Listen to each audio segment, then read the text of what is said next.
Arratsalde on denoi, Amelia Barkin naiz, Mailinguru honen erraztailea.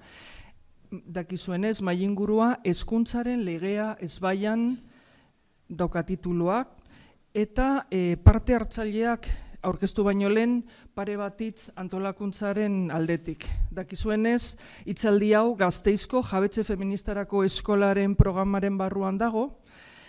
Eskolak aurten 13. edizioa beteko du eta pozik gaude, pozik gaude bere ibilbide oparo honekin, ezta? Programazioa badoa aurrera eta bukatzen ari da ikasturte honetan. Hitzaldi hau streamingen bidez emititzen ari da, eta agur bat, saludo bat bidali nahi diegu pantailaren beste aldean daudenei, ezta? Eta hor jarraitzen duzuenok, streamingen bidez jarraitzen duzuenok, jakizue aukera daukazuela mezu bat bidaltzeko, hitzaldi eta Mailinguru guztietan bezala, WhatsAppez edo Telegramen bidez, eta telefonoa honakoa da, 627-4-4-6-8-6. 627-4-4-6-8-6. Hitzaldia grabatuta geldituko da, eta aukera izango duzue, ondoren eskolako bideotekan ikusi ahal izateko. Zera Mailinguruaren bukaeran elkarrizketan sartzeko aukera izango dugu, eta parte hori ez da grabatuko. Horrela, ona etorri zaretenok, eta guk ere bai, lasaitasun askorekin hitz egin ahal izango dugu, parte hori ez da inoiz grabatuta gelditzen. Eskerrak eman behar diegu, alaber, gurekin dauden zeinu hizkuntzako interpretei. Eman nahi diegu eskerrak Ainhoa Atzari eta Amaia Egigureni. Eta orain bai, aurkeztuko ditut, gonbidatuak, gurekin dauden lagunak Arantza Fernandez de Garaialde eta Tere Maldonado Barahona. Arantzari buruz esango dizuet irakaslea dela edo berak nahiago duen bezala maistra jubilatua, ibilbide laboralean aritu da bai ikastetxean, bai Esteila sindikatuan liberatu gisa. Eskola ederto ezagutzen du bere erpin guztiak, haur hezkuntzako tutorea izan da, eta ikasketa burua, eta idazkaria, zuzendaria, jantoki arduraduna, erpin guztiak esaten dudanean, baliteke horrela izatea, ezta? Aurlen hezkuntzako ikastetxeetan beti. 70. hamarkadan, Arantzak militatu zuen Bizkaiko emakumeen asanbladan eta mugimendu feminista berarentzat beti izan da erreferentea. Orain, Euskal Eskola Publikoaz arro topagunean hartzen du parte. Eta jarraitzen dugunok, badakigu azken urteotan hainbat ekarpen, gogoeta eta analizi egin dituela legeak ateratzeko martxan zegoen prozesuaren inguruan. Eskola segregazioa da bere kezketako bat zentzu horretan. Tere Maldonadori buruz esango dut bera ere irakaslea dela, 2. hezkuntzan, filosofia eta etikako irakaslea dela, hain zuzen, aktivista feminista, besteak beste 2 hamarkada baino gehiago eman ditu Bizkaiko emakumeen asanbladako kide gisa. Feminista aldeko kidea da, Bilboko kolektibo feminista, antikapitalista eta internazionalista, eta hezkuntza laikoa elkarteko kidea ere bada. Hezkuntzaren laikotasuna defendatzen duen Euskal Herriko irakasleek eta familiek osatutako elkartea.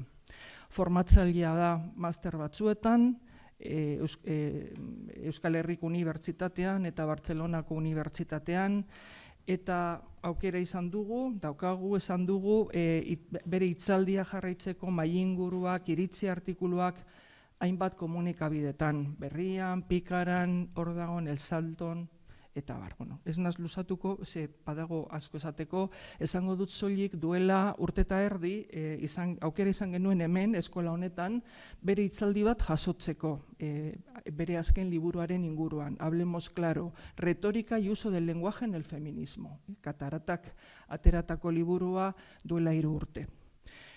komentatzen ari ginen, orain, hemen bildu garela 3 bilbotar, ez? Bakoitza bere auzokoa, ni Gasteiztartua, esan dut, aipatu dut, zera identitate plurala daukadala, momentu honetan, ez? Bilbotar Gasteiztarra, beste gai bat da, orain ez gara hor sartuko, helduko diogu legeari, eta dakizuenez, 2023ko abenduan Euskal Autonomia Erkidego hezkuntza legea onartu zen legebiltzarrean eta urtarrilean argitaratu zen boletinean, Euskal Herriko Agintaritzaren aldizkarian.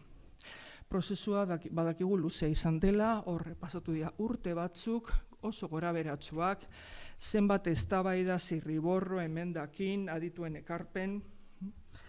Jabetze feministarako eskola honen programazioa prestatu zenean, ezin zen oraindik jakin legean ze eduki egongo ziren zehatz-mehatz eta generoarekin lotuta zer egongo zen, beraz titulo zabala proposatu zen, dagoena hezkuntzaren legea ezbaian. Eta bai, hemen dago legea, argitaratuta, bere 71 horri alderekin, eta genero agertzen da, jakizue agertzen dela. Kontzeptuak, berdintasuna, errespetua, eskidetza, estereotipoak eta rolak alde batera ustea, sexu eta genero askatasuna. Aipatuta agertzen dira, enuntziatuta ez garatuta, beste hainbat kontzeptu bezala, ziurazki legea etzen horretarako, horretaz hitz egin dezakegu orain apur bat. Eta legeari helduta, biontzat lehenengo galdera eta arantzarekin hasiko gara, esan bezala hezkuntza legea abenduan onartu zen, EAJ eta PSOEren aldeko botoekin, eta EH Bilduren konpainiarekin iabukaerar arte, badakigu prozesu goraberatsua izan dela, zergatik lege hori orain, zein da bere ekarpena, zein da zuen balorazioa, bai prozesuaz, bai emaitzaz.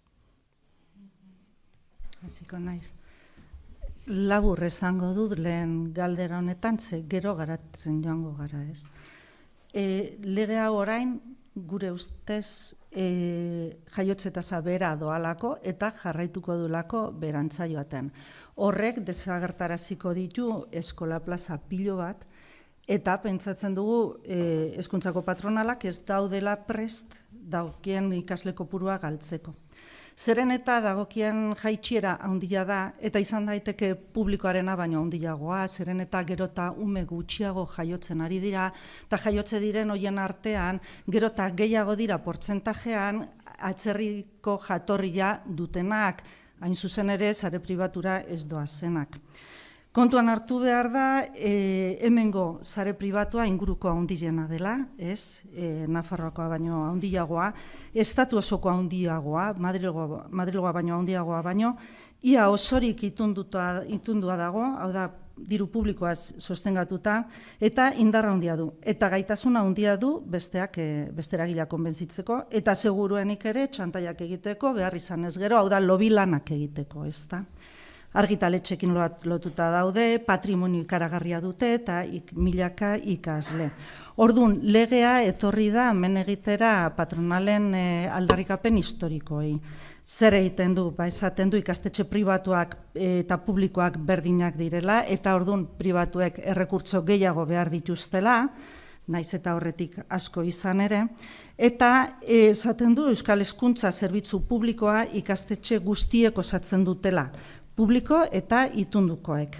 Hemen pribatu ia guztiak dira itunduak. Ikastetxe pribatuak dira guztira 200 inguru eta ez dakit 4-6 dira itundu gabeak. Bizaren parekatze horrekin batera ere ikastetxe publikoetan eredu gerentziala ezartzeko naia somatzen dugu. Zuzendariei esleitzen zaien papera, lidergo motak, irakasleen kontratazioan esku hartzeko aukera, olako gauzeek pentsatzen dugu, eredu pribatuaren antza ezarri nahi diotela sare publikoari. Horrek ere animatzen ditu gehiago gizonak olako zuzendaritzetan eta sartzeko, hasi. Eta programa kontratuetan eta argita garbi ikastetxen arteko lehia sustatu nahi dela susmatzen dugu. Badaude programa kontratuak eta badago ere kalitate zigilua. Hoietan guztietan, esparruietan, publizitate gehien egiten duenak errekurtso gehiago jasoko ditu, ez? Eta, bueno, nolabait legearen edukiarekin amaitzeko aipatu nahi dut gure aurreiritzietatik abiatuta pentsatu aldugu ikastetxe pribatu erlijiosoen alde egiteak ez duela emakumeen alde jokatzen, beraien idearioa, beraien uniformeak, berdintasunean esteko ez dakit aurrera pausuak emateko gauden. Orduan, prozesuari buruz zer pentsatzen dugu, nik aurrekoarekin lotuta, prozesua abiatu zen 2010ko markadaren hasieran hasi ginen Lakuako pasiluetan, hasi ginen ikusten kristau eskolak eta partaide da ikastola pribatuen patronala ikusten genituen elkarrekin eta adierazten zuten oso pozik zeudela, lankidetzan ari zirela eta oso ezberdinak izan da lankidetzan ari zirela eta akordiotara iristen ari zirela. Orduan, Kristina Uriarteren garaian beranduago 2018 urtean akordio bat egin zuten, akordio marko bat edo, administrazioa eta pribatuko patronalak eta hor saiakera bat egon zen lege berria ateratzeko, baina bere hartan geratu zen. Eta oraingo honetan berriz, behin betiko urratsa eman dute eta legea egin dute, ez? Eztabaida zabala, hasierako akordioa egon zen, 2021ko irailean, zabaldu zen akordio bat zegoela, PNV eta EH Bilduren artean, eta martxan jarri zen ustezko eztabaida prozesu bat, ezta. Legebiltzarreko ponentzia zabaldu zuten, eragile pitlio bat pasaginen handik, 4 aldiz edo behar izan den guztietan, eta hori guztia izan da hasieran adostutakoa janzteko prozesua, ez? Denok ados zeudela esaten, denok ados egon arte, totalke hasierako ura berrestea izan da, publiko-pribatua parekatzea eta diru gehiago ematea pribatuari orain arte baino, ezta? Eta horrez gain, eztabaida prozesu honetan nolabait berbak eta hitzak eta bota dituzte pilo bat aurreko muin hori nere ustez disimulatzeko. Nik uste dut berba peratu dutela. Begiratu dut eta hitza ez da existitzen, baina ez dakitzelan ez den existitzen. Osea, nik uste dut izkutatu nahi zutela legearen muina berba pilo baten azpilan, dikotomia gainditu, publikotasun berria, harrimenaren pedagogia, kulturartekotasuna, euskalduntzea. Orduan, eta gu ere irakurleak eta entzuleak eta berbaperatu nahi gintuztela pentsatzen dut. Eta orduan, erredakzioan aldaketak egin dituzte, baina hasierakoa mantendu dute amaierara arte. Aipatu dudan hori. Orokorrean pentsatzen dut aurren eta familien eskubidetarako lege txarra dela, eztabaida prozesua iruzurra izan dela, eta legea egitean interes komunak bilatu beharrean, edo herri eta gizarte edo jendarte ikuspegia izan beharrean, gehiago izan dela interes partikular batzuk harmonizatzea edo ez. Orduan, galdu da aukera egia esateko, galdu da aukera adierazteko, azaltzeko jendeari zer den, zein emaitza akademikoak lortzen diren, ze onurak ditun maila ezberdinetako ikasleak elkarrekin egotea, eta galdu da aukera ere gure ikastetxetan dagoen segregazioari aurre egiten hasteko, eta baita ere arrazakeriari eta xenofobiari hezkuntza sistematik aurre egiteko, ezta. Eta orduan, galdu da ere aukera funts publikoak zentzuz gastatzeko hezkuntzan, publifikazio bideak zabaltzeko, horren ordez nahiago izan dute, sare publikoari labankada bat ematea, ez. Hori. Ez dakit zer gaineratu, baina zehatuko naiz osatzen pixka bat, bi ohar, igual harira joan aurretik, ez? Identitate bilbotarranitz hemen bai gainean, baina analisi, kritika, iritzi eta abar egiterakoan, ez hain hitz egin dezagun argi, ez gara izango hain pluralak. Ni erabat nator Arantzak esan berri duenarekin. Eta ados egon gara, baita ere hirurok ikusten duzuenez horri pini ditugu zapi palestinear pare bat, pentsatzen dugulako hirurok ezer esan aurretik gaur egun gertatzen ari denarekin adierazi behar dugula Palestinarekin gure elkartasuna. Eta bueno, esan da gera dadila, eta harira, bai, erabat bat nator Arantzak esan berri duenarekin. Nik bakarrik legearen beraren prozesuari dagokionez, zera komentatuko nuke, osagarria dena Arantzak esan duenarekin. Dakigunez, demokrazia parlamentarioetan herriak ez du gobernatzen. Gobernuek gobernatzen dute eta legeak parlamentuek egiten dituzte, orokorrean, salbuespenak salbu, erreger, dekretuak eta bar. Parlamentuetan, orduan herriak aukeratutako ordezkariak jesartzen dira, proposamenak egiten dituzte eta eztabaidatzen dute. Gureak demokrazia ordezkatzaileak direla esaten da, ez? Baina demokraziatik urrun, herritar guztien botuek, por cierto, ez dute balio bera izaten gure komunitatean dakizuenez. Horrek berezko eztabaida beharko luke badakit, baina esan da gera dadila. Eztabaida batzuk legebiltzarreko plenoan egiten dira eta beste batzuk batzordetan. Lehenengoek plenoan egiten direnak ikusgarritasun askoz handiagoa dute edabidetan, eta legebiltzarreko hezkuntza batzordean hezkuntza legeari buruzko eztabaida asko egin dituzte, adituen agerraldi mordoekin, kasik oso arduratuta dagoen jendeak enduta, kasik ekorik ez do, oihartzunik ez dutenak izan. Agerraldietan egon dira, besteak beste, Urola Kostaldeko Eskola Publikoa Sarro Plataformako kideak, Ordiziako Euskal Eskola Publiko Komunitatea, Inklusioaren aldeko legegintzako herri ekimena, Aiaraldea Hezkuntza Publikoa Bizirik Plataforma, Guraso Elkarte Federazioa, edo Hezkuntza Laika bezalako erakundeak edo kolektiboak, ez? Ez baduzue ikusi, hoiek egoten dira, agerraldi hoiek egoten dira zintzilikatuta legebiltzarrearen zeran, web horrian, merezi du ikustea, ez? Zelako argudiak eta onak, zenbat datu, zelako analiziak, benetan, ederrak, itzelak, adimen artifizialaren bidez edo posible balitz neurtzea edo pisatzea argudioen pisu erlatiboa, azelako astindua eman zieten itunpeko defendatzailei, argi esateko. Baina, eta hori da azpimarratu nahi nuena, ez du ezertarako balio. Osea, ez du ezertarako balio. Kriston aleginak egin ostean, kriston argudioak eta datuak mai gainea ipini ostean, berdin da, inor oso arduratuta gaudenotatik aparte, inor ez da enteratzen eta bizitzak aurrera egiten du, ez? Benetan, esan dezakegu debate bat egon dela, eztabaidatu beharrean, batzuk badirudi plantak egiten ari direla, besterik ez? Argudioak baino zerbait daukat, baino askoz eraginkorragoa den zerbait daukatelako beren alde, eta da gehiengo parlamentarioa. Eta jakitun dira, eta orduan itxura mantentzen dute, auzolotza estratosferikoa izan ez dadin, ez?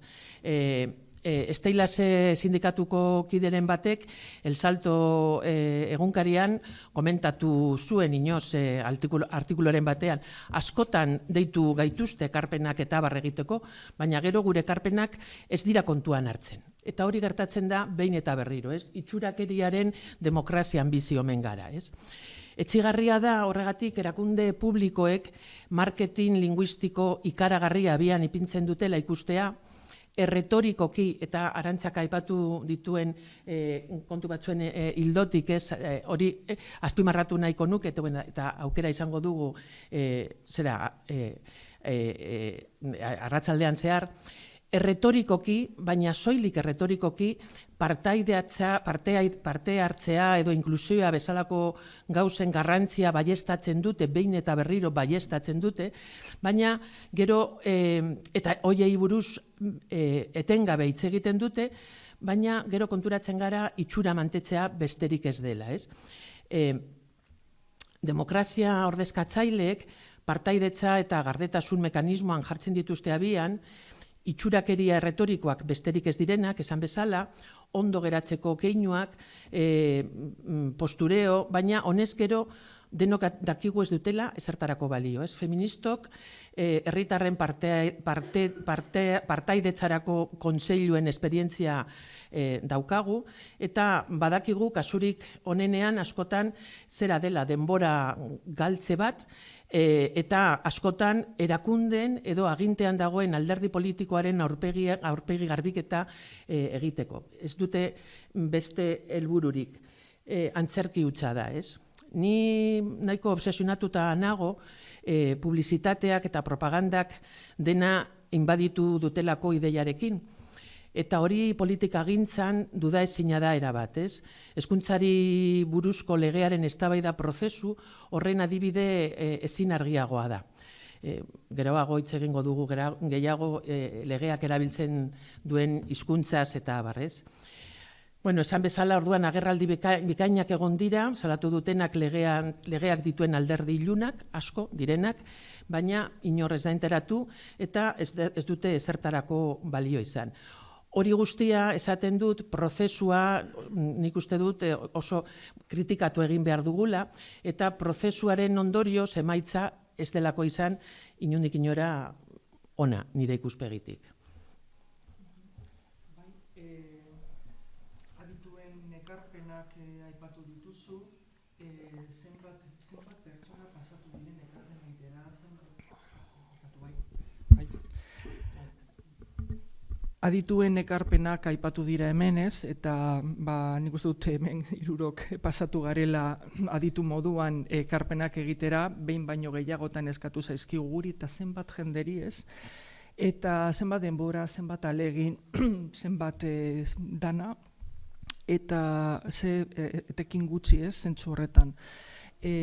Urte hauetan zehar, gaia egonda gori-gori komunikabideetan, eta ze gertatu da, hauteskunde kanpaina heltzen da eta gaia desagertzen da mapatik, eta ez da aipatzen, eta boto gehien lortu dituztenek gure panorama politikoan ez dute hezkuntza gaia aipatzen haien programetan eta biltzen direnean eztabaidatzera gaia ere ez da ateratzen. Nola da posible, ze irakurketa egiten duzue horretaz? Okerrez banago, atzo bertan argian agertu zen artikulo bat, deitzen zana, ez daukat hemen apuntatuta gileen izenak, Jose Ángel Masa Espina eta Aratz Ortiz de Elgea. Aurreko egunean naiz ezeran agertu zen gazteleraz eta hezkuntza eta hauteskunde kanpaina zergaitik ezarete konbentzitzeko gai. Kanpainan gertatu dena niri lotsagarria iruditzen zait, ez? Gaia agertu ez izanak, nire ustez erakusten du zein urrun dagoen batzutan demokrazia ordezkatzailea ustez ordezkatzen dituen herritarrengandik, ez? Ematen zuen aldez aurretiko akordioa edo zegoela partidu batzuen artean, zehazki EAJ, PSE eta EH Bildu, besteak eskerran dauden, esker konfederalean, nik uste dut Podemos zek aipatu zuela gehiago, eta Sumarrek ez dakit uste dut baietz baita ere, ez dut hain gertutik jarraitu kanpaina, ez? Baina nire ustez, posibleak zituzten partiduen artean, ia aipamenik eginez izana, oso deigarria eta adierazgarria iruditzen zait, ez? Eta arduragabekeria itzela ezkerreko partiduen aldetik bereziki, ez? Zeren eta momentu honetan gaude aurrekariri gabeko erasoaldi neoliberal baten aurrean, ez? Hori da momentua. Eta Arantzak aipatu bezala jaiotza tasa jeitziko dela aurre ikusten dela, funtsezkoa zen momentu honetan eskerrak alden dena egitea hezkuntza sistema publikoa osasunarekin batera defendatzeko, ez? Eta elkarte autonomoan publikoa dena Espainiarra dela diotenei nik gogoratuko nieke udalak, aldundiak edo gobernu autonomikoa baita ere Espainiarrak direla, hori ez dela arazoa, ez? Batzutan aitzaki gisa hori entzun behar izan dugu, ez? Eta ez dakit hor dago gure atasa, ez? Euskal Ezkerreko partidu nagusien barruan dagoen egon ezina ateratzea, ze ondo eza hori badago, ez? Bai EH Bilduren barruan, eta hori gure atasa izango da, nik uste dut lortzea zera lege hau hamarkadeetan indarrean egonez dadila, ez? Hori lortzea, EAJ eta PSOEk nahi dutenaren kontra. Baina bai, daigarria eta lotzagarria uste dut izan dela. Bai, ez da bai, hori gertatu da alderdirekin eta gertatu da gurekin ere, ez? Hauteskundea pasatu dira, eta oain azten gara berriro artikuluak ateratzen eta bar. Bueno, pentsatzen dut legearen onuradun handiena kristau eskolak dela. Eta kristau eskolak egon dira isilik prozesu osoan, azken 3 urtean. Beraien lortu dute eta listo zertako atera, ez? Igual aiotari buruz antzeko zerbait esan alda. Ez dakit, zuk aipatu duzu. EH Bilduren barruan, hombre, nik uste dute zaporegaz gozoa dagoela, legearen alde egintzun, baina azken momentuan kanporatu zuten sinaduratik. Nola geratzen da hori, EH Bilduren barruan ez da inolako sekreturik, alternatiba alderdia birritan atera da legearen kontra publikoki, eta jakin badakigu guztiok desadostasun handiak daudela, EH Bilduk apustu garbia egin du, baina EH Bildu barruan badaude militante sutsuenak bai ikastola pribatuen alde, baita sare publikoaren alde, eta hori hor dago eta legeak ez du konponduko hori, eta hezkuntza sistemak dituen arazoak hor dihardute, eta, bueno, orduan, igual PSeri ez zaio interesatzen agertzea horren lege pribatizatzailearen alde hain agerian, ez? Gutxien ez diskurtso aldetik eta, hombre, argi dago jakitun izan dela hasieratik amaierara arte, baina, hombre, inork ez du ikusi hemen botoak ateratzeko, eta hauteskunde kanpainak botoak ateratzeko dira. Podemosek atera du gaia inoiz, baina Podemos egon zen ere hasierako akordioaren barruan, eta gogora dezagun ere Pablo Iglesias agertu zela bere adierazpenekin. Osea, hor jende guztiak edo alderdi guztiek agian atera dute zerbait alde eta zerbait kontra, eta bueno, hor geratu dira.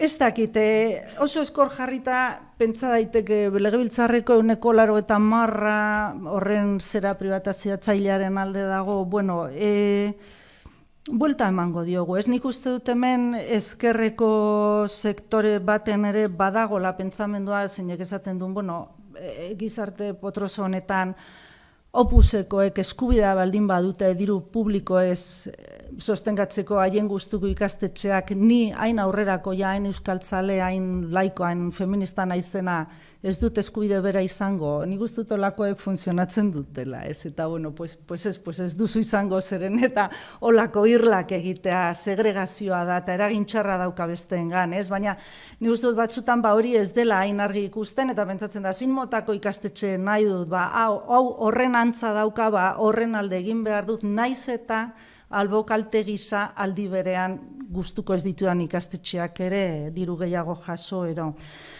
Gogoratzen baduzue, garai batean feminista guztiak ginen itxusiak eta sexuarloko langileak, eta une honetan jende guztia da feminista, ez? Osea, nik espero dut ere sare publikoaren aldeko, publikotasaruren aldeko mugimendu hau ere indartzen joango garela.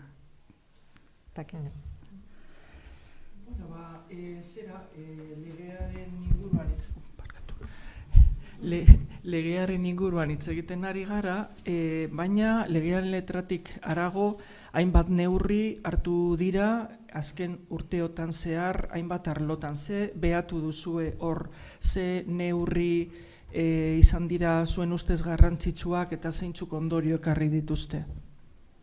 Eta Arantza, nahi baduzu, hasi zaitezkezu. Bai, igual luzatuko naiz pixka bat, moztu esan, baina hemen gauza asko dira, hezkuntza lege berria da ezagunena, baina legea onartu baino lehen hasi dira legea garatzen, hau oso bitxia izan da, eta hasi dira aipatzen legean agertzen diren kontzeptuak aurretik onartutako dekretuetan, eta, bueno, berriztu dituzte kurrikulumak ere, horren naiz hartuko, sare publikoko sindikatuekin akordio partzial bat egin zuten, langile gehiago emanez sare publikoari, horrek ez du inola ere bermatzen ikasle gehiago joango direnik horra, akordio honek ez du zerikusirik legearekin. Ateratzen dut, hain zuzen ere bildarratzek behin baino gehiagotan aipatu duelako. Hemen erabateko adostasuna dago, bueno, bai, ados gaude guztiok esateko arratsaldeko 5 direla, baina zure legearekin nago ados, ez? Bueno, pues hori, eta baina beste gauza batzuk bai garrantzia dute. Ikastetxe pribatuekiko itunak berriztu dituzte, hain dela 3 urte eta 6 urtetarako sinatu. Bertan, ematen zaizkien kantitateak handitu dira, bai gelako kantitatea, bai mantenukoa, baita irakasleena ere. Zabaldu dute ituna ere 2 urteko geletarako, lehen diru laguntza jasotzen zituzten, baina ez zeuden itunduta, oain bai. Itunak nondik datozen, igual gogoratu behar dugu. Itunak sortu ziren 1985 urtean estatuan, eta hemengo dekretua 87koa da. Eta itunen planteamendua zen, sare pribatua da publikoaren osagarria, ituntzen da beharrezkoa dena planifikazioaren arabera, eta ituna mantentzeko baldintza batzuk bete behar dira. Dagozkion ikasleak onartu behar dira, ezin dira kuotak kobratu, irakasleak kontratatzeko medioetan argitaratu behar dira, deiak eta hainbat gauza. 38 urte pasa dira, eta hori ez da sekulan bete. Ezagutu dugu kasu bat, bakarra, non itunak kendu zitzaien. Beste guztiek kuotak kobratu dituzte, nahi izan dituzten kontratuak egin dituzte eta. Baina, garai hartan ere, garai hartako panfleto bat ikusi nuen, Ana Sagasti dauka bere blogan, non ateratzen ziren sare pribatuko guraso elkarte batzuk uste dut, eta esaten zuten, non ote dago gurasoen askatasuna beraien umien hezkuntza tal kual, ez? Baina hori esaten zuten muturreko batzuk, osea, legedia bestelako zerbait esaten zuen. Hori esan nahi du, zeren eta une honetan, filosofia, garai hartako itunen filosofia defenda dezakegunak edo gutxieneko txatar dezakegunak, oie guztiz zokoratuta gaude, ematen du muturreko jarrera ditugula, esaten dugulako pribatua publikoaren osagarria izan behar dela eta ez alderantziz ezta. Bueno, total, hori, itunak berriztu dituzte eta hezkuntza pribatuari askoz, 16 milioi gehiago eman diete urte batean uste dut. Ez dakit urte batean edo biletan, parkatu. Bueno, hori itunak. Beste bat, matrikulazioarekin lotuta, bi multzo, bata planifikazioa eta bestea ikasleen matrikula. Planifikazioan, atera zuten dekretu berria, pasan urteko otsailean, eta planifikazioak esaten du zenbat plaza dagoen eta non dauden, ezta? Eta zenbatek jasoko duten ituna, osea, planifikazio horren araberan, sare publikoan zabaltzen dira gelak edo ixten dira, eta sare pribatuan ituntzen dira gelak edo ez. Zeren eta gelak ixtea ez dago administrazioaren esku. Hau da, sare ikastetxe pribatu batek erabakitzen baldin badu gela berri bat zabaltzea, eta betetzen baldin baditu gutxieneko baldintzak legeak ezartzen dituenak, hau da, zenbat metro karratu, zenbat patioa, ez dakiz zer, hori baldintza horiek betetzen baditu, hezkuntza sailak baimendu behar du. Beste gauza bat da, diruz sostengatzea, esan dezake, oso ondo dago zure gela, baina ez da beharrezkoa. Edo ez duzu, edo kuota kobratu nahi dituzu, ez dizutu itunduko. Planifikazioa horretarako dago. Orduan, dekretu berri honetan, esaten da plazen gainezkaintza murriztuko dela. Eta baita ere amaituko dela eskaintzaren eskaziarekin baldin badago. Gertuko eskolaratzea sustatuko dela, zonaldeak egitean, zonalde berberak izango direla bizareentzat, eta saiatuko direla oreka bermatzen, geletako gehieneko eta gutxieneko ikasle kopuruak ezartzen dira, hau da, sare pribatuan adibidez gela bat zabaltzeko gutxieneko ikasle kopurua jaitsi dute. Orain 13 dira, lehen ziren, ez da 15 edo 17. Errasagoa da gela bat zabaltzea, orain, edo zabalik mantentzea, ulertzen da. Ikasle guztiei bermatuko zaiela, diru publikoaz sostengatutako plaza bat eta zonalde guztietan eskaintza publikoa egongo da. Lehen esaten zen, ikasle guztiek eskubidea izango dutela plaza publiko bat izateko. Orain esaten da, diru publikoa sostengatutakoa. Horren kontra, EIGek eta Steilasek helegitea aurkeztu zuten, Hezkuntza Sailaren zerbitzu juridikoek egin zuten txostenean esaten zuten hori dekretua ez zetorrela bat legediarekin, arduradun bat edo beste bere postua galduzun edo tokiz aldatu zuten, eta, bueno, pues hori. Hori esaten zuen dekretua, baina dekretu hori garatzeko bi agindu atera dute, urtero atera behar dute agindu bat, eta atera zuten bat iaz aurtengo matrikulazioa egiteko, eta aurten atera dute datorren kurtsorakoa egiteko. Bueno, bi agindu horietan ez dute ez da bete ere dekretuak esaten duna. Adibidez, zonifikazioa pribatuaren eskaintza bere horretan mantendu dute. Iaz inkluso baimena eman zuten matrikulatzeko existitzen ez ziren 2 urteko geletan, gela berriak zabaldu zituzten. Eta toki batzuetan eskaintza pribatuan nahikoa litzateke matrikula guztia jasotzeko. Hortaz EIGek dauka ikerketa sakona. Eta badaude, mantendu dituzte, pribatuan eskaintza osoa mantendu dute, baita biztanleri gabeko ingurunetan daudenak ere, hau da, gertuko matrikulazioa ez dute sustatu inondik inora ere. Dekretuak esaten zuen ere, urte batean ezin baduzu zabaldu gela bat ikasle nahiko matrikulatzen ez direlako, urrengo urtean gela hori ja desagertuta izango duzu, ez dute bete. Aurten eskaini dute, iaz bete ez ziren gela batzuk pribatuan, ez? Eta bitartean gelak isten ari dira sare publikoan. Suposatzen da ere aurregin behar ziotela sare publikoaren eskaintzaren eskaziari. Bilbon eta Donostian aurre hezkuntzako eskaintza publikoa 50% baina gutxiagokoa da. Gasteizen justu iristen da. 8 udalerritan eskaintza pribatua baino besterik ez zegoen. Gipuzkoan 5, Araban 2, bat Bizkaian. EIGeren arabera. Dekretuak exigitzen duen eskaintza publikoa zonalde guztietan eskaintza publikoa egotea, aplikatu dute, diapositiba jarriko dut, aplikatu dute puntulodiaren teorema, ez da egite zautzen duzu, oin oso maila eskasa dagoen ez matematiketan, teorema horrek dio, bi zuzen paraleloak elkartu aldirela puntu batean, baldin eta puntu hori behar bezain lodia bada. Eta hemen duzue diapositiban horren zera. Hori da aplikatu dutena zonifikazioa egitean. Demagun hemen gaudela 2 udalerri, nire udalerrian ez dagola eskaintza publikorik, esan dute gure eskola eremua dela, eta horrela badago. Hori planifikazioan. Antzeko zerbait gertatu da ikasleak onartzeko dekretuan, ez? Berria atera zuten eta orain arte bi agindu ere non segregazioari aurre egiteko egoera zaurgarrienean daudenei aurre egiten zaia edo eraso egiten zaia. Gutxienez honen harira onartu dute ikastetxe aukeratzeko eskubideak mugak dituela. Arartekoa hasi zen esaten. Gurasoek eskubidea dute adierazteko beraien nahia. Baina hori ezin da jarri interes komunen gainetik horren ondorio segregazioa baldin badator. Inkluso Bildarratzek berak ere esan du. Esaten zazun, plazak esleitzea hezkuntza sailari dagokio. Eta egia da, bestela absurdua da, pentsatzea ume guztiek behar dutela plaza bat, bakoitzak bat bakarrik. Zelan joango da bakoitzak nahi duenera sortu eta desagertaraziko dugu urtero gelak ez dakin nola esan, hori sekulan ez da egia esan, ustezko askatasun hori ez, baina orain esan dute.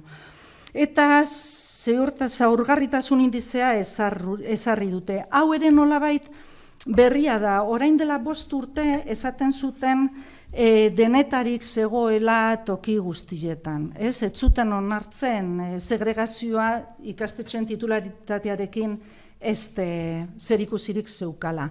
Diapositiba batzuk botako ditut. Hau seguruenik ezagutzen duzue. Betidanik esan dugu guk sare pribatuan ez zirela sartzen, egoera zaurgarrian zeuden ikasleak. Aipatzen genituen bekadunak, aipatzen genituen premia bereziak zituztenak, eta bar. Baina datu esanguratsuenak nik uste dut ikusi genituela 2008 urtean, txosten honetan, ikusi genuen taula hau. Ez da asko ikusten, baina ez du importa, Hemen esaten da evolución del porcentaje de alumnado de bajo nivel de ISEC en centros públicos. Hau badakizu ez zer den. Hau da, ISEC da indize sozioekonomiko eta kulturala. Ez da zenbat diru eta ze kultura maila edo ze ikasketak dauden familia batean. Horrekin egiten dira 4 multzo eta hartzen da 25% da behekoa, urrengo 25 da ertain bekoa, urrengoa ertain goikoa eta goikoa. Hemen fijatu ziren behekoena 25 hori zelako presentzia zuen 2 sareetan eta 3 ereduetan. Hau da bilakaera 2019 urtetik 2017.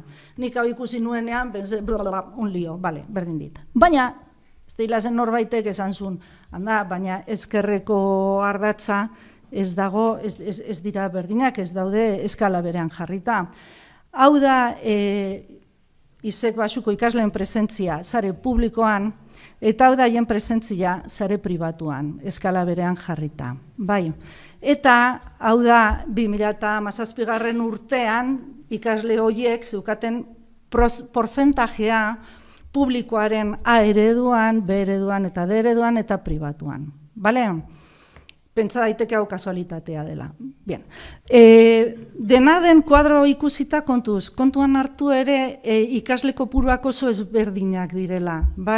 Eta orduan ez dakiz zer datorren ona. Hau da, ikasle kopuruak haurrezkuntzako 2. zikloan, 21-22 kurtsoan. Ikusten duzue publikoan 2. haurrezkuntza, 3-6 urte dira hauek. Orduan, klaro, honi aplikatzen baldin badizkiogu aurreko taulan ikusi ditugun portzentajeak, igual ez da oso zuzena, porque urteak ezberdinak dira, baina portzentajeak nik uste dut gutxi gorabehera mantendu direla, ematen digu hau da. Ikasle kopuruak non daude, oinarriko irakaskuntzan, hau da lehen hezkuntza eta DBH. Hemen ikusten dugu sare publikoko D ereduan daudela 45.000 ikasle, ISEC basukoak, 15.000 ereduan, ikusten duzu, ez da? Hori, denok dakiguna, baina argi izateko. Orduan, amaitu dira, gero jarriko du gehiago. Orduan, oreka bilatzeko, orduan, esaten dute, matrikula berriak egin baino lehen, hartuko dugu zonaldeko zaurgarritasun tasa orokorra, eta ikastetxe guztiek izan beharko dute tasa hori matrikula berrietan 3 urteko epean, ez egiteko oso salto handia ez, iaz hasi ziren 2 urteko gelekin, aurten 2-3 urteko geletan. Baina, tasa berbera, baina zein tasa, porque ez dute esan hartuko ditugu ISEC basuko ikasleak. Ezarri dute arope tasa, da nolabait maila basuko eta gure erkidegoan, pobreziaren arriskuan daudenak, gure erkidegoan dira 15%. Eta esan dute, 15% pobreena banatuko dugu ikastetxe guztien artean, eta horrekin orekatuko ditugu matrikulak. Klaro, alde batetik, 15% jende gutxi da. Bigarrena, zergatik banatzen dugu 15% pobrena, eta ez ditugu banatzen pijoenak, horiek oso arriskutsuak dira elkartzen direnean, asko konsumitzen dute, ez da inola esan, ez? Osea, hemen ematen da eskubide badagola jende guztiarentzat hauentzat izan ezik.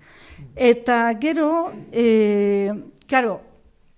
Iaz egin zuten hori lehenbizikoz, zalaparta handia sortu zen, batez ere haien gustuko ikastetxe pribatura joan ezin zirenak. Ez dakigu azkenean nora joan ziren, gogora dezagun 2 urteko gelak ez dira derrigorrezkoak. Hau da, zuk matrikulatu nahi duzu toki batean, esaten dizute ezetz, eta eskaintzen dizute beste toki bat, eta zuk esan dezakezu ez noa eta etxean egongo da, baina igual etxean dago, edo igual badago eskola honetan. Bueno, ez dakigu, zer gertatu den ikasle horiekin. Baina bat zeuden ere publikoa eskatuta pribatura bideratuak izan zirenak. Bat zeuden. Aurten asko zarata gutxiago egon da. Ez dakit azken urratsa eman gabe dagoen oraindik, osea orain atera berri dituzte hauek zaurgarritasun indizeak, edo hauteskunde kanpainan egon garenez, plazaratu diren gatazkak konpondu dituzte berehala. Nik dakidala 3-4 ikastetxe publikoetan etxituzten ikasleak onartu nahi tokia egon arren, ez sortzearren plaza gela berri bat, edo zaurgarritasun indizea ustez gainditzen zelako. Ez dakigu. Baina, bueno, zer gertatzen da ere, trampak egitea erraza dela. Karo, nola detektatzen da zaurgarritasun indize hori, ze begira lezakete renta datuak edo, baina ez egiten dute inkesta bat gurasoei. Eta gurasoek erantzun alduten, pentsatzen dutena edo, iaz, batek komentatzen zuen, ezke deitu naute, esan ez. Ezke zuzendariak esaten dit, zaurgarria naizela jartzeko, baina ni ez naiz. Hori iaz, lehen urtea izan zena. Aurten 2. urtea, ICIBek argitaratu ditu zaurgarritasun indizeak zonaldeka, eta oso bitxia da, aldaketa batzuk oso bitxiak dira. Badaude ICIBren txostena dago beraien webgunean eskegita, eta 45 zonaldeetatik, 12 zonaldetan saltoa da 6 puntutakoa, 6 puntu baino gehiagokoa. Adibidez, iaz, zaurgarritasun tasa zen 13%koa eta orain da 20%koa. Bueno, ez dakit, hau lasaiago begiratu beharko zen, porque atera berria da. Pero bueno, ordun, pues ya está. Hau da, orain arte, egin dutena matrikulazioan eta horretan. Barkatu, igual asko luzatu naiz. Bai, kitxo.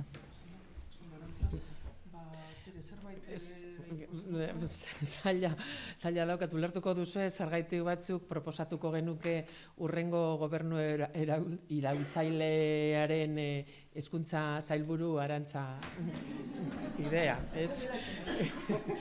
Ez, nik bakarrik bi hitz, zera laikotasunari buruz, ez? Hezkuntza laikoa taldearen partaide naizen aldetik, taldea pasatu zen eztabaida batzorde horretatik, ez ni neu beste taldekide batzuk, Arantzak Erejeta eta Markos Tapiain pasatu ziren, eta mai gainean ipini zuten hain zuzen ere zera izan zen, ez? Behin eta berriro ari garena esaten, ez? Legean aipatzen dira pilo bat gauza, laikotasuna aipatzen da, behin eta berriz, baina ez da inondik inora bermatzen, ez?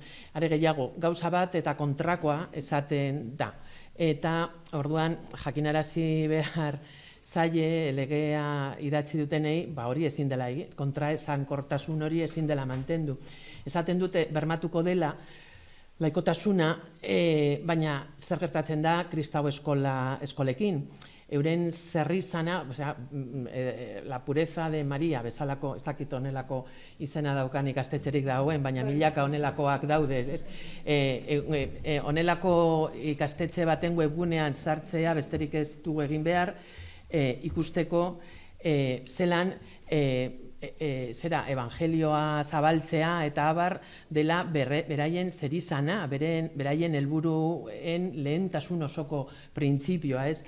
Orduan, zer utziko diote direnari izaten, ez dakit, hori kristau eskolari dagokionez, gero hezkuntza publikoan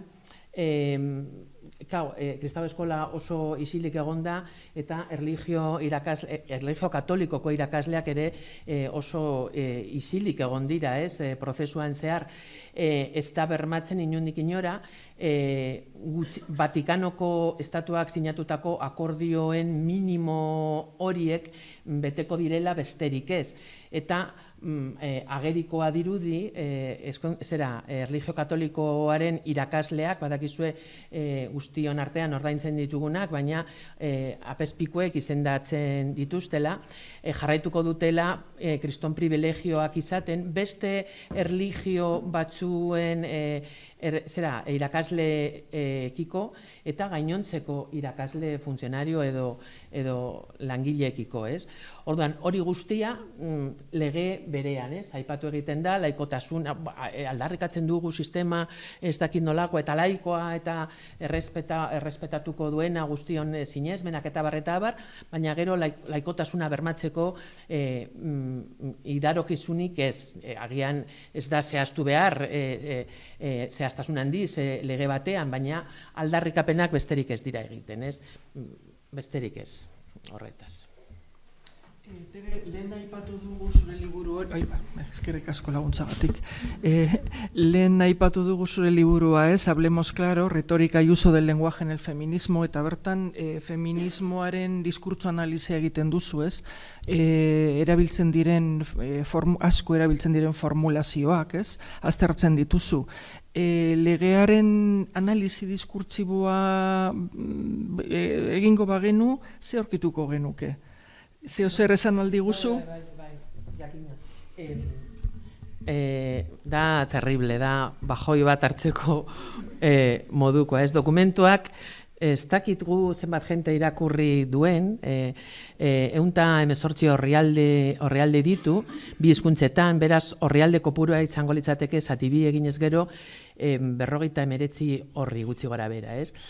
Ni ibili naiz pizkat kontatzen zenolako hitzak erabiltzen diren, zeintzuk erabiltzen diren gehiago eta zeintzuk ez, eta hori bakarrik izango litzateke honelako azterketa edo analizi kuantitatiboa, baino adierazkorra da. Liatu gara dokumentuekin, ez dizuet erakutzeko grafiko batzuk, baina berdin da, komentatuko dizuet kopuruaren aldetik zeintzu dira gehien aipatzen direnak eta abarrez. Baina kontu horretan sartu aurretik, erretorika hitz egin behar badugu, ikusi hau, ambizio kolektiboa, gizarte aurreratu baten balio demokratikoen esparruan, hezkuntza da apustu estrategikorik garrantzitsuena, gizarte kohesioa, berdintasuna eta garapen ekonomiko harmonikoa helburua dituen herrialde batentzat. Lanik zirragarriena eta daukagu erantzukizunik handiena da munduko erronka garaikideak gainditzeko eta egungo gizartek behar dituzten eraldaketa handiak gauzatzeko aleginaren protagonista izango direnak estea. Osea, hori da hasiera. Honela dokumento osoan. Protagonista hitza, topiko batzuk ikusteko, ez protagonista hitzak bakarrik 4 aldiz agertzen dana, baina kontuen izanik ez dela zinegintza edo eleberrigintza arautu nahi duen legea, nahikotsua da, ez? Errepikatu egiten da, hezkuntza eraldatzailea dela, ikasleak protagonistatzat hartzen dituena, ikasleek ikaskuntzaren subjektu aktibo, jakina, aktibo gisa betetzen duten posizio zentralak eta abarrez, beti ere, ez dakizer, badakin hor, ezagutzak aurkikuntza, anistasuna, pakipaia, baina beti ere ikasleak irakaskuntzaren protagonista gisa hartuz eta abarrez. Gutariko bakoitza, gure bizitzako protagonista izan behar garela azpimarratzea, nik uste dut edukire gabeko esaldia esateaz gain, lehen komentatu dudan bezala, publizitatearen bidezko erakarpenaren teknika klasiko bat dela. Garrantzitsuak eta pozik sentiarazi nahi gaituena, edo saldu nahi diguten produktua erosten badugu, ala izango garela agintzen diguna, ez? Irakaslearen erdigunera eta honelako esamolde eginak behin eta berriro errepikatzen dira, ez dakigula oso ondo zer dagoen horren atzean, ez? Hala ere, aurrekoa, ikaslea irakaskuntzaren protagonista dela aldarrikatzea, bategarria omen da kontrako honekin, esaten dute. Bueno, ez dizuet aipatuko zein artikulotan eta abar dana dago legean, ez? 15. orrialdean hain zuzen ere hau, ez? Ezin da ahaztu, inola ere, irakasleek duten ezinbesteko rola, eragile oso garrantzitsuak baitira, garrantzitsuena espada, egokitzapen eta aldaketa prozesuen arrakastarako eta irakaskuntzaren eta beraren emaitzen bilakaerarako implikatutako pertsona eta profesional guztien buru izatea lortzen dutenean. Azken honi heltzeko beste kontzeptu bat asko agertzen dena, 44 aldiz, tira gehiago, lidergoaren asuntoa da, ez? Baina buru izate eta gaztelerazko liderar raditza bezala beste 5 gehiago, beraz, kasik 50 aldiz agertzen da, ez? Oso kezkagarria da, nire ustez, hor bai argita garbi jakin badakigu nondik datorren honelako kontzeptuen jatorria, ez? Irakaslek duten ezinbesteko rola, eragile, dino legeak, eragile oso garrantzitsuak baitira, garrantzitsuena espada, egokitzapen eta aldaketa prozesuen arrakastarako euren lidergo papera da, ez? Eta lidergo pedagogikoa sartu da, holan, ez? Hezkuntzari buruzko hainbat diskurtsoetan eta legeak jasan egiten du hori, ez? Enpresako hizkerarekiko paralelismoak etengabeak dira, legean zehar, eta esan bezala lidergo pedagogikoa, eta etengabe aldatzen ari den mundura egokitzea kontzeptuak funtsezkoak dira. Legeak zuzendaritza taldearen atasa lidergo pedagogiko gisa ikusten du, eta ikastetxeei etengabeko eraldaketa eta egokitzapen prozesua bideratzearekin lotzen du. Antza denez, zentroetako zuzendaritzen eginkizuna enpresa baten antzekoa da. Ezaguna denez, enpresek bere ekoizpena egokitu behar dute kontrolik gabeko merkatuaren eskakizun aldakor eta iragar ezinetara. Begi bistakoa omen da mundua etengabeko aldaketa prozesuan dagoela eta hori berritasuna balitz bezala aurkezten da. Eta ez dakit nik noraino esan dezakegun hau benetan berritasuna dela, zerbait berria dela, ez? Ustezko evidentzia horri buruzko zalantza, susmoa edo errezeloa ikuspegi kontserbadoreekin lotzen da, hor dago azpijoku moduko bat, ez? Eta aldaketa ukatzen duen inmobilismo moduko batekin, ez?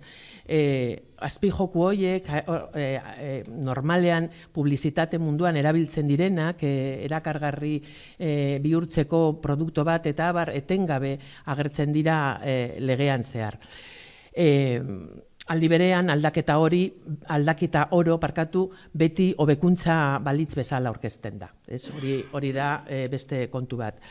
Berrikuntza kontzeptuari buruz, nik argi eta garbi esan behar dizuet, irakurri behar dela liburu bat, orain hilabete batzuk atera zena, Eduard Abaibar Kataluniako filosofia irakasle batek idatzitakoa, El culto a la innovación, berrikuntzarekiko gurtza, ezinbestekoa da, ez? Bertan, berak argi eta garbi usten du, termino hori enpresa jatorria duela eta ekintzailetzarekin lotuta dagoela erabat, ez?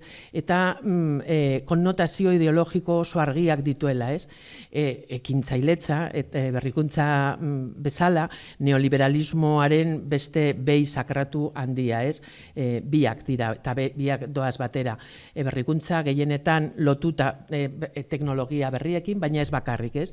Dakizuenez, gobernu orok aspaldiko partez dauka hezkuntza sailaren barruan berrikuntza edo antzeko izena daukan sail berezi bat, ez? Antza denez, berritzen egon behar gara etengabe. Bueno, ideia hori kritikatu daiteke ikuspegi askotik, baina agerikoa da erabiltzen dutela etengabe, eta etengabe erabilera horrek ekartzen du azkenean ez dakigula zertaz ari garen, eta etengabeko karreran gaude berritzen egoteko, ez? Galdetu gabe ea komeni den denbora guztia gauza berriak egiten egotea, eta abar, ez? Novolatria terminoa sortu da, in zuzen ere, hau guztia salatzeko, ez? Garai berriak beste aipu bat, ez, legearena. Errepikatu egiten dena, garai berrien zera, ez? Garai berriak dira pentsatzeko, ekiteko eta harremanetan sartzeko modu berri batzuk dakartzaten garaiak, ez? Noski enpresa mundutik etorritako hizkerak tartekatu behar ditu. Nik normal askotan erabiltzen dute esamolde hau, ze pentsatzen dut horretaz hitz egin behar dugula baita ere, biraketa emozionalaz, ez? Eta enpresa mundutik datorren hizkera hori bere ganatzen du baita ere biraketa emozionalaren zantzuak, ez? Eba Iluz idazleak ikertu du kapitalismo emozionalaren zehaztasun guztiak, ez? Orduan, estadila izan da oso leian gaudela edo aurrera etengabe gaudela itxura hori ez emoteko, tartekatu egiten dira biraketa emozionalarekin lotutako beste termino asko, ez? Ikastetxeak inklusio eta ongizate guneak izango dira, non ikasleen hezkuntza eta emozio garapena erabatekoa izango baita, autoestimoa eta nortasunaren garapena indartuko baitira, eta arreta eta konzentrazioa sustatuko baitira ikasleen hezkuntza zereginetan eta lan pertsonaletan.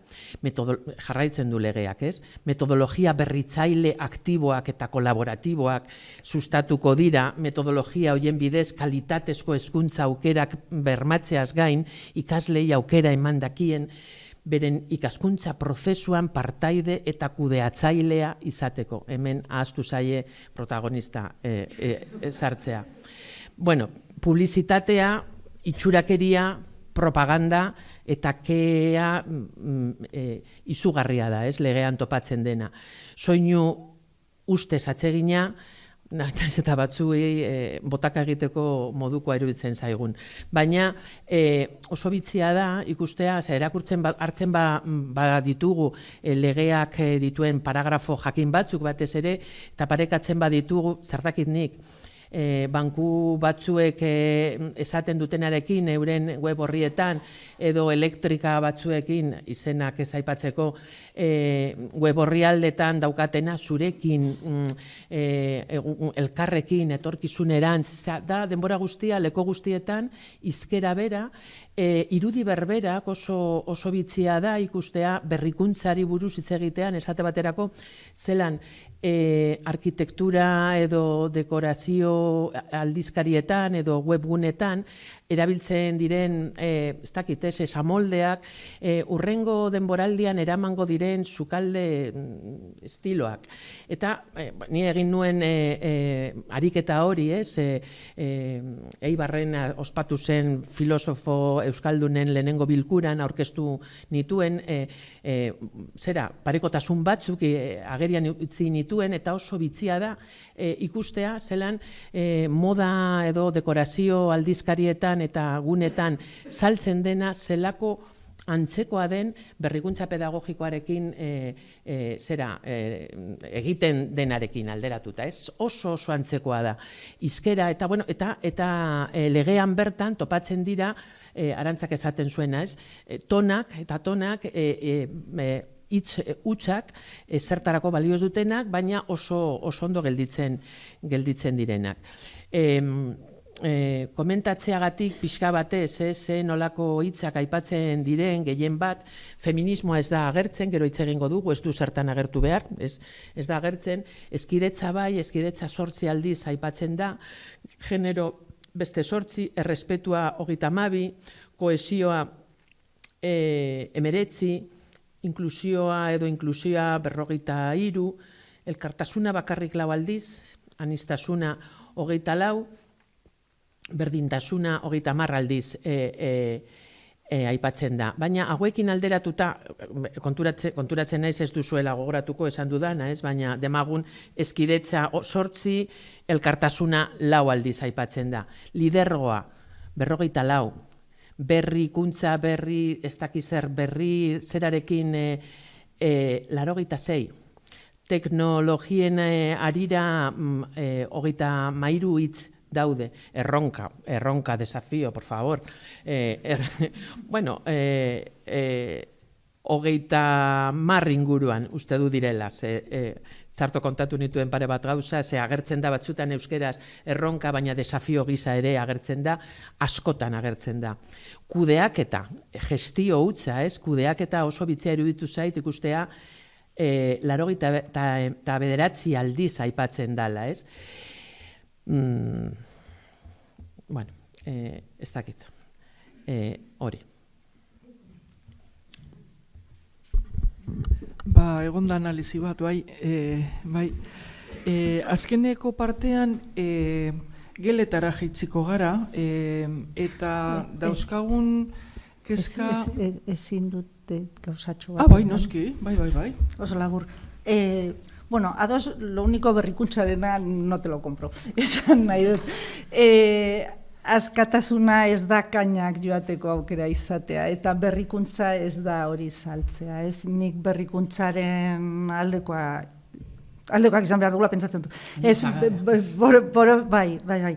Baina hori ez da bai da luzea da, ez? Borobiltzeko zuk esan duzuna, nik uste dut hiru detaile daude, laikotasuna aipatu duzu, laikotasunaren alde, baina era berean esaten dute ikastetxen titularitateak ez duela garrantzirik. Baina ikastetxe pribatuetan jabea pertsona edo entitate pribatu bat da. Kontratazioak egitea bere esku dago. Jantokia eta gainerako hezkuntza zerbitzuen prezioa ezartzeko askatasun osoa du. Eta diru iturri pribatuak ditu, iturri publiko ez gain, lokalak alokatuz adibidez. Hori guztia pribatua izateagatik izaten da, baina gainera ikastetxe pribatu gehienek praktika komunak dituzte. Hau da, klase ordutegia luzatzen dute, nahi dutelako, ordu bat gehiago ematen dute, legez kanpoko kuota kobratzen dituzte, eta ikasleak onartzean araudia ez dute errespetatzen. Eta azkenik eta hau ez da komuna guztiengan, baina kontuan hartu behar dugu, diapositiba baten ikusiko dugu, sare pribatuan daudela gutxien euskalduntzen duten ereduak. Hauek dira, aurrezkuntzako bigarren zikloa, A eta B ereduetan zenbat ikasle dauden sare publikoa eta pribatuan, eta D ereduetan. Hori, beraz, esan baino lehen berdin diola titularitatea ematen du ezetz. Bat. 2. Euskara indartzeko, legeak esaten zuen murgiltze ereduetan gaztelania eta ingeleraren gutxieneko presentzia lehen baino handiagoa izango dela. Amaierako maila zehazten da, egia da, baina bildarratzek adierazten zuen ere maila horretara ez baldin bazen iristen, titulua berdin jasoko zela. Ez dakigu zer gertatuko den. Eta orduan, errespetutik esan nahi dut, baina batzutan ematen du pasatu garela, elkarrizketaren garrantzia zohartzetik, hitzei magia egiteko ahalmena egostera. Eta hemen egin dugu atxia motxia peroli pan, pribatua publikoa da, euskara gaztelaniaz egiten da, eta erlijioa laikoa da. Eta horrela aritzen.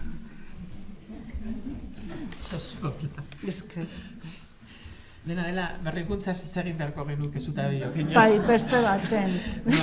Bueno, de igual honen amaieran, bai, ez da izan gabiltzen. Parkatu, lehen esan bezala, jaitsi gaitezen geletara eta kezkatzen gaituzten gai batzuk aipatu ditzagun eskidetzarekin lotuta, feminismoarekin lotuta,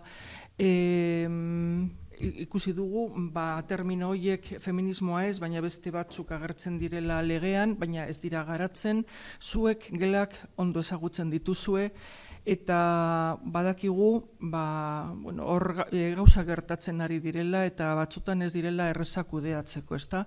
Feminismoa pasatu da sistemaren kontra aritzetik sistemaren partea izatera hainbatean, ez?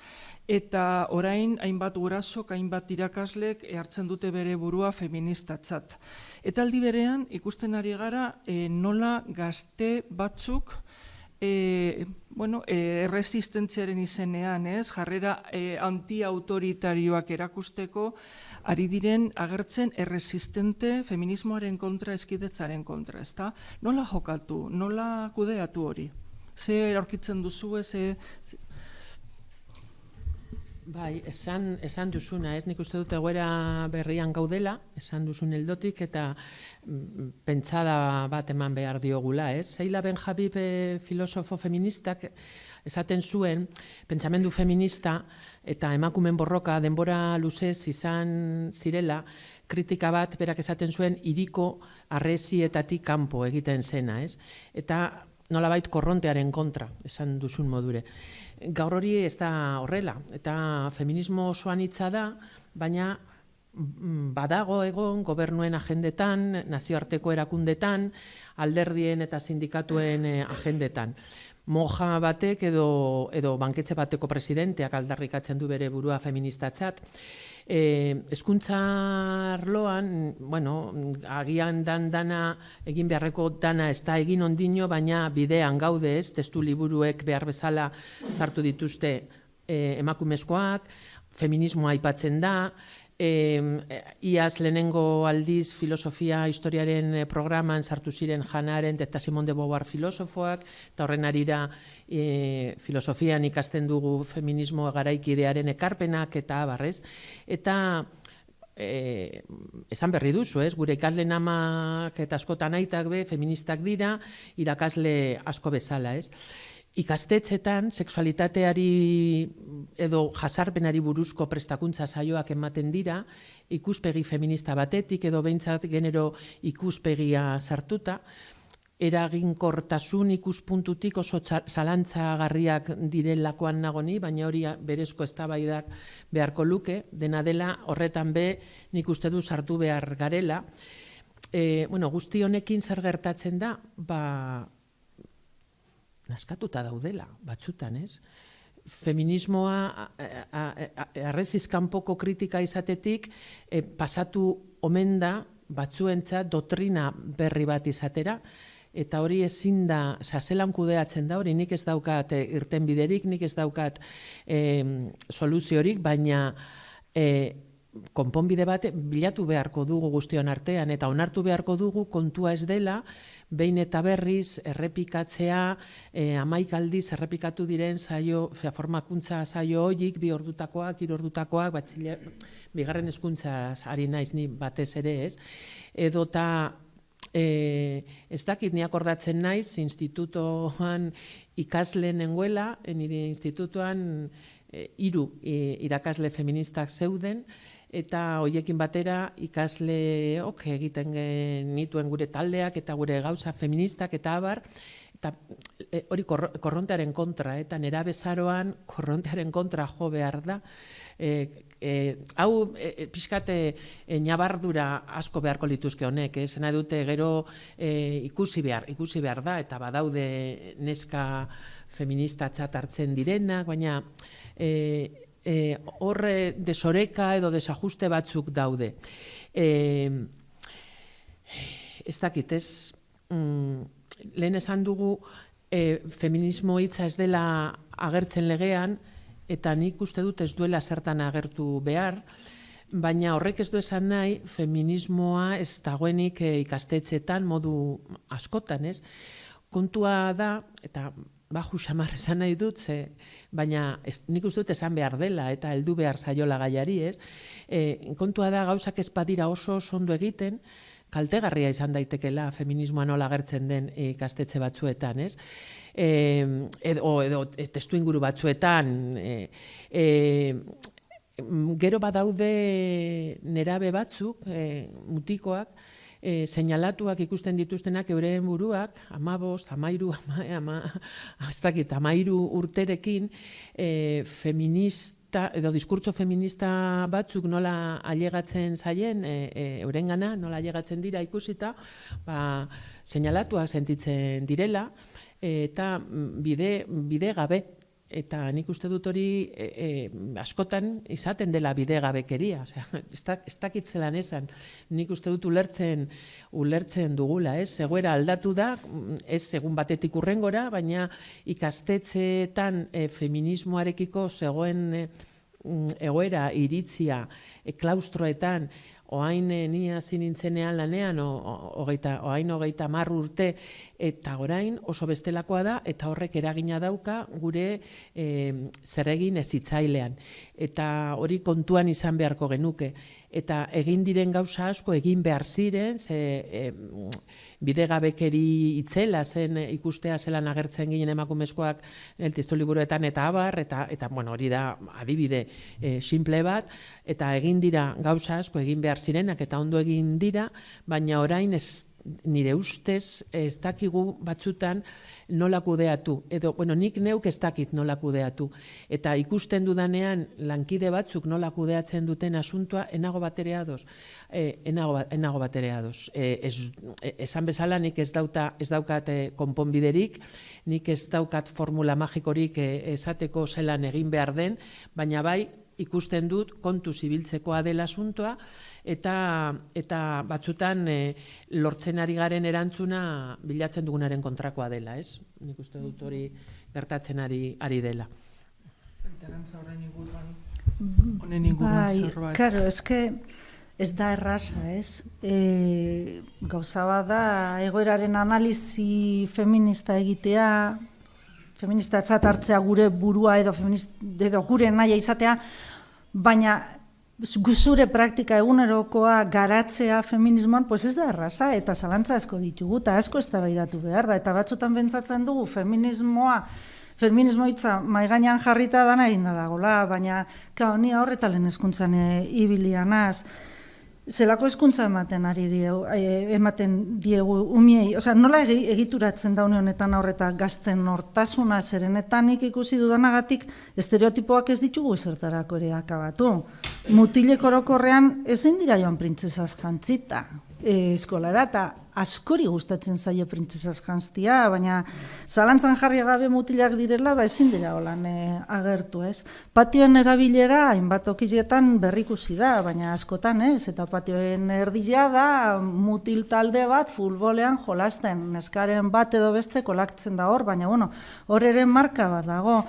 Nik uste dut ez ditugula espektatiba berbera jartzen neska eta mutilengan, baloreak edo jarrera ezberdinak esleitzen dizkiegula gu ere batzutan konturatu gabe. Duela gutxi haurreskuntzako irakasle bati entzun nion, neskak ez dakin nolakoak diren mutilekin alderatuta, ez? Orduan, ikastetxetan bertan ze eredu erakusten dilegu. Haurreskuntzan gehienak emakumeak oso gizonezko gutxi. Ikastetxetan lehen hezkuntzan gizonezko gutxi, baina zuzendaritzan gizonezko gehiago orokorrean baino. Hezkuntza fisikoan baita ere, eskola zainak ere, giltzak, taladroak maneiatzen dituzten horiek gehienetan, askotan gizonak izaten dira. Osea, gure ez da sinesmena, gure pentsamendu kritikoa da, garatu behar dena, zer espero dugu ere, zer rolak betetzen dituzte amek eta aitek eta nebek eta arrebek, zenbat mutil arduratzen dira, nebarre bat txikiez eta zenbat neska, hori guztia, ez gara erberdintasunean eztenari, orduan zorionez egoera aldakorra da, eta horretan aritu behar dira irakasleak, nire maizena, ez da, esan nahi dut, batzutan esaten dugu, ezken ni feminista naz, edo hori da publikotasuna bezala, ezinbestekoa da titularitate publikoko ikastetxeak izatea, baina etengabe pentsatu behar dugu zelan egin ikastetxeak abegikorrak izateko jende guztiarentzat, eta feminismoarekin berdin, ez da? Nire ustez. Igual gaineratu nahiko nuke, hori kontatzen duzun egoera hori guztia, zelan mantentzen diren rolak eta hori, eta hor ikusten dut nik arazo, hain zuzen ere, bateragarria dela, feminismoaren onarpen eta aldarrikapen erretorikoarekin. Hori da kontua, ez? Eta ez bakarrik feminismoarekin, nik filosofia irakaslea izanik, eman behar ditut balio etikoa, izen desberdinek hartzen dituzten Maria, parkatu, adjetibo matxista, hoiek, eta zerdakit nik ez kulturranistasuna hitz egitean, edo kulturranistasuna, edo etorkinen egoera lantzean, gelan, onelako edukin giza, onelako ikasgai batean. Zer ikusten da berehala, nerabeek, ez dira bat ere tontoak, jakin badakite zarentzun nahi dugun helduok, eta esaten digute, eta idazlan bat egin behar badute, ipintzen dizkigute, esamolde eta oie guztiak, adierazpen oie guztiak, modan daudenak, eta errepikatzen dute, eta osatzen dute, oso onak diren ikasleok, oso idazlan politak, hain onak ez direnak, zuzendu beharreko, baina edukia argi daukate, baina gero, bestelako ekintzak egiten dituzunean, eta ematen diezunean aukera, beste gauza batzuk ateratzen dira. Eta hori feminismoarekin, arrazakeriaren kontrako borrokari dagokion, kontu horiekin guztien. Eurek badakite zer den politikoki zuzena izatea, horretaz arduratu dira, jabetu dira, eta gauza dira hori kanporatzeko eta adierazteko. Baina batzutan aldaketa kosmetikoak besterik ez dira, oso azalekoak, eta hor nik uste dut hor ere doala feminismoaren, egia izanik, esan duzuna. Erlojuak esaten du fase hau bukatu behar dugula eta bigarrenera pasatu, elkarrizketara, beraz eskertuko diegu Arantzari eta Tereri haien ekarpena eta eskerrik asko bioi.